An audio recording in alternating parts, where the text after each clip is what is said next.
This is the Quran version of the story of King Solomon from Verdant Roots.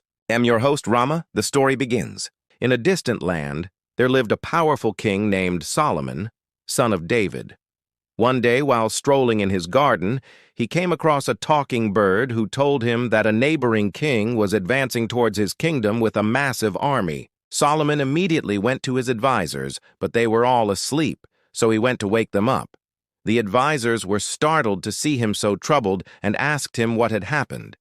Solomon told them about the bird's warning, and they devised a plan. They would ask Allah for help in keeping their kingdom safe, and Allah, being pleased with their request, granted their wish. Meanwhile, the neighboring king was approaching Solomon's kingdom with his army. As they neared the border, Solomon's soldiers, armed with bows and arrows, confronted them.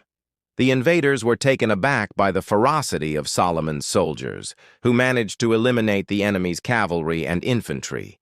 Although the enemy king survived, he was captured and brought before Solomon. When he heard the story of how Solomon defeated his army with the help of Allah, he became Muslim and submitted to Allah. He realized that Allah had saved his life and granted him a valuable opportunity to reflect on his actions. After accepting Islam, Solomon forgave his own father, David, for the wrongs he had done to him in the past. Afterward, Solomon returned to his palace where his advisors were eagerly waiting for him. They were overjoyed to see him safe and sound and inquired about the neighboring king. Solomon informed them that the king had accepted Islam and that he himself had become Muslim. The advisors were astounded and praised Allah for his miraculous intervention. They acknowledged that Allah had not only protected their king, but also shown him the right path. As the news of Solomon's victory and conversion spread, people from distant lands flocked to his kingdom to learn more about Islam. Solomon, along with his advisors, warmly welcomed them and answered their questions about Islam. Many of these visitors became Muslims after hearing Solomon's testimony about Allah and his messenger Muhammad.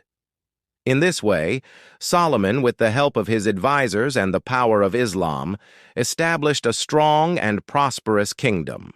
He ruled over his people with justice and wisdom, always remembering the valuable lessons he had learned from his encounter with the enemy king and the miraculous intervention of Allah. The end. Please like, share, and follow Verdant Roots on all social media. Thanks.